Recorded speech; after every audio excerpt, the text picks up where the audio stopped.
So the first stage would require collection of significant information and data with respect to a particular problem.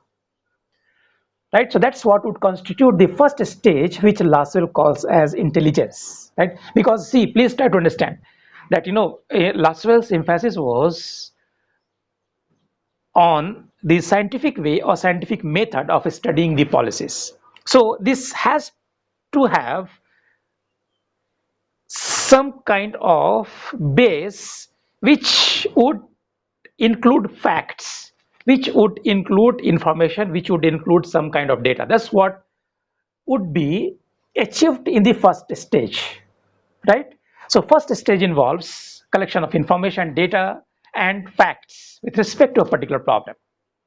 Once that has been done, then there would be deliberation by the government that which course of action would be good to address the problem. Now see, one thing I'm referring to in a rather passing manner at this stage, which rather I would elaborate in other methods of understanding public policy. That in the consideration of the policy analysts who are trying to look at the actions of the government, in their understanding, the governments are rational actors, meaning that what I'm trying to refer to when I'm saying that governments are rational actors, meaning that in their understanding, as far as the government's decision are concerned, right? So government's decision, they are not driven or guided by sentiments alone, right? Or they are not guided by the subjective criteria alone, right? So the government would look at the costs and benefits of its actions before arriving at certain decisions. So that is what is meant when we say that government is a rational actor.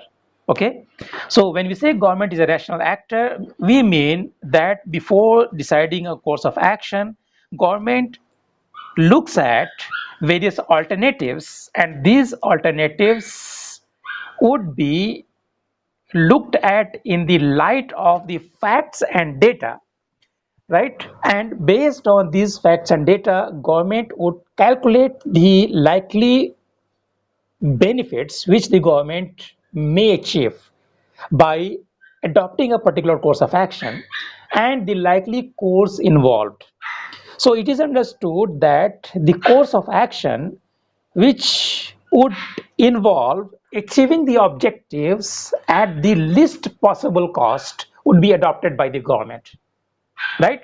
So at the least possible cost, you achieve your objectives, and that is what should be your course of action, right? So that is where government would be acting in a rational way. That is where the government would be taking course of action which would be rational, right? This has its relationship when we are trying to understand the stages of government, right, in the policy cycle. So that is where we will also try to connect it with the stages in Lasswell's understanding of policy cycle, right? So that is why, as I told you, the first stage involves collection of information, facts, and data. That's what would constitute the stage of intelligence. The second stage constitutes promotion. Now, the government cannot promote every course of action, right? So that is where the rational considerations would be applied by the government in order to promote one or more than one course of action, right? So that is where the stage of promotion would play a role in terms of understanding the policy cycle, right? Then prescription, right? That is where the cost benefit analysis may play a significant role. That why the government would prescribe only a particular course of action or a combination of actions, or the government may decide not to act. This would be based on the government's understanding of likely cost and benefit with respect to a particular action that it may undertake. right? So that's a prescription. So it would prescribe a course of action which it thinks would help it in achieving the desired objectives at the least possible cost in the light of or in the background of the information and data that the government has.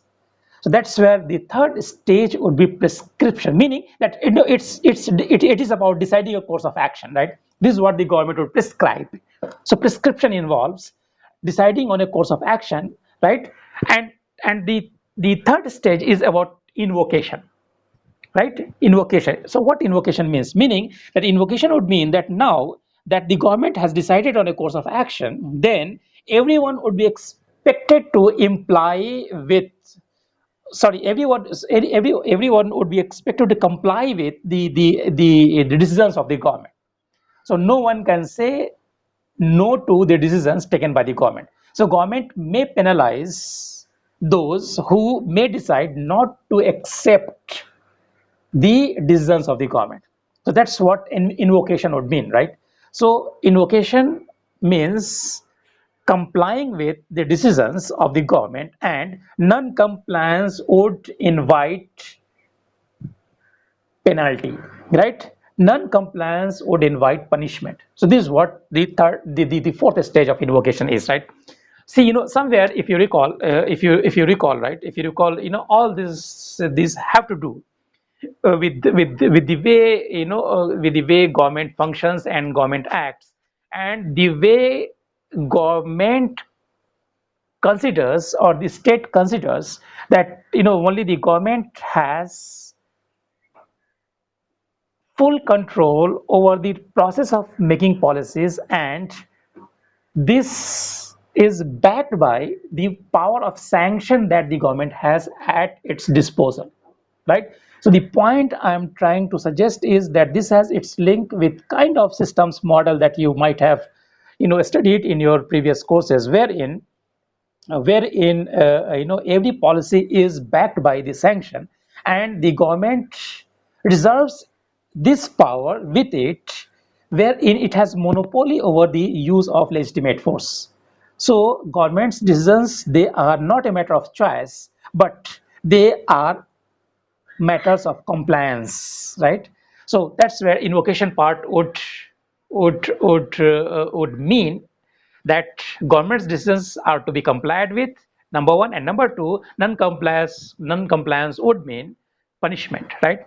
Then application, right? The fifth stage application that involves the actions on the part of the bureaucracy and the law enforcing authorities, including judiciary, right? So that is where the policies which may exist in the form of rules and regulations and laws made by the government, they would be applied by bureaucracy, and they would be executed by the different law enforcing authorities, and the judiciary too would act in the light of the law or rules and regulations that would have been made by the government, right?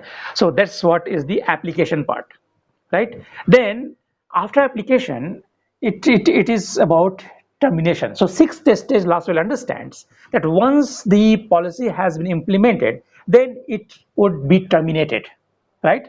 So that's where he understands that every policy cycle has its life. So it has a stage where it takes genesis, where it originates, and there is a stage where it comes to an end, meaning that policy cycle or understanding policy cycle about the birth and death of a particular policy.